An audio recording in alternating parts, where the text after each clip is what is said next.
Morning, everybody. Good morning, Pastor. Good to see everybody here today. And today we want to talk about hope. Hope is an essential ingredient for victory. So we're going to talk about David's secret, and that's the power of hope. When you think of David's life, I was just thinking about it. If you read the Psalms, so you know his story. You've read it in Samuel and Kings. He did not have an easy life. Everybody knows David and Goliath, right? Where he was full of strength, full of power as a young man, beat the giant. Everybody knows that. Kind of forget the rest of the story. He was neglected by his father. His father didn't want to choose him to be one of the potential kings. He didn't even call him. He had people chasing him, trying to kill him for 10 years. All of you guys have different kind of problems, right? I have different kind of problems. I've never had somebody, a king, or that would be like the president of the United States wanting to kill me and sending men to try to kill me for 10 years. And I have to run and hide all the time. Can you imagine living like that? That's how David lived. For 10 years, people hunting him down. Then he became king, and he committed a horrible sins with Bathsheba. Not only adultery, but it followed by lying, by murder. I read an article that said he violated every one of the 10 commandments when he did that sin. And so he was at the depths of perversion. And then after that, his family started falling apart. And one of his sons raped his sister, half-sister, raped her. Well, I've had troubles with children. You guys all had trouble with children. We never have a son rape one of our daughters, right? We haven't gotten to that level. Not that I know of, anyway. And then the son killed the brother. Another son killed the brother who raped his sister. I haven't had any children that murdered each other yet. David dealt with that. And then the son turned on him and wanted to kill David and took over his throne from him. And then David was at the end of his life, and there's all kinds of drama going around. Who's going to take his place? Real drama. Could make a novella about it. That was David's life. And yet David lived in victory the entire time. And in Psalm 71, which isn't in the Bible attributed to David, but most people believe it is David, or someone who wrote it based on all of the other Psalms that David wrote. I believe it's David. Sounds exactly like him. In verse 14, David, and I'm going to use this as David says, "As for me, I will always have hope. I will praise you more and more." So he says, as for me. So each one of us has to make our own decision. You could be surrounded by everybody in your life. You could look at the news media. You could look at this, and everybody is hopeless. But you can say, listen, as for me, I will always have hope. And that's what David said. Always. That means it doesn't matter whether it's sunny outside, it's a rainy day, whether, like I do right now, I have asthma kicking in because of the humidity. I will always have hope. Satan wants to take hope because Satan knows, as it says in Hebrews 6:19, that hope is an anchor of the soul. Hope's the anchor. And if we lose hope, what happens to a ship when it loses its anchor? It just drifts by the waves, wherever the wind blows it. And hope is a Christian's anchor. It's our anchor. And David, all these things happened to him, but he said, I will never lose hope. As for me, I will always have hope. As for me. So you and I, we can each make our own personal decision. I'm going to have hope no matter what happens.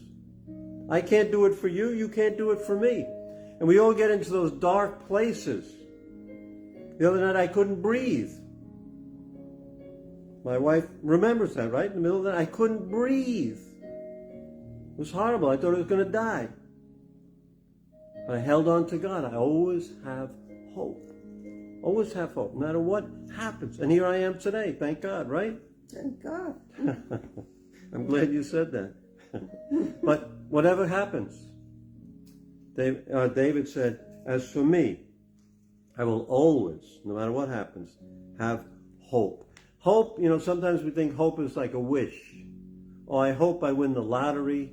I hope you don't play the lottery, but you say, I hope I win the lottery. I hope I get this for Christmas. I hope I get this present, whatever. That's like a wish. In the Bible, that's not what hope is. Hope in the Bible is a confident assurance. A confident assurance. It's like a rock because it's built on God. True hope is built on trusting in God. Is God trustworthy? He's 100% trustworthy. Amen. So that's the anchor for our soul. And in Psalm 71, he comes to that statement in verse 14. As for me, I will always have hope. And there's two ways that I see that he comes to that. Through experience from the past, because in verse 5 he says, for you have been my hope, sovereign Lord, my confidence since my youth. So that confident hope that he has experience in little things. He saw, God help me in that situation. God help me in this situation. God help me in this situation. And so now when he's probably in one of the worst situations of his life, he can look back and remember how God was faithful. And so it's through experience that our hope becomes that anchor for our soul. No other way. It has to be through experience. That's how we really learn things. So he learned that. Since his youth, he learned that. And now he's going through a difficult situation. Verse 9 says, do not cast me away when I am old. Do not forsake me when my strength is gone. For my enemies speak against me. Those who wait to kill me conspire together. So now he's elderly, and he has enemies, and they're conspiring to kill him. But he remembers God was faithful then. God was faithful then. God was faithful then. And you know what? He's going to be faithful through this difficulty I have right now in my life. And he says, as for me, I will always have hope. And the hope is based on God's character. Does God change? He's the same yesterday, today, and forever. He got us out of something in the past. He will get us out of something today. He will get us out of something in the future. You can look at the headlines, watch the news. I have to not watch too much news because it tries to make you hopeless. But we serve God who's above the news, who's in control of everything, and he has a purpose. So we can hope in God. And in verse 19 he says, your righteousness, God, that's God's character, reaches to the heavens. You who have done great things, who is like you, God? Though you have made me see troubles many and bitter, you will restore my life. And that reminds me of Isaiah 40:31. Do you know that verse? Those who wait on the Lord will renew their strength, and they will rise up on wings of eagles. Those águilas will rise up with hope. So let's say with David, it's a decision we have to make. I will always have hope. No matter what situation I'm in now, my hope is in the Lord, the maker of heaven and earth. So we're going to pray today. We're going to pray for hope in a hopeless world.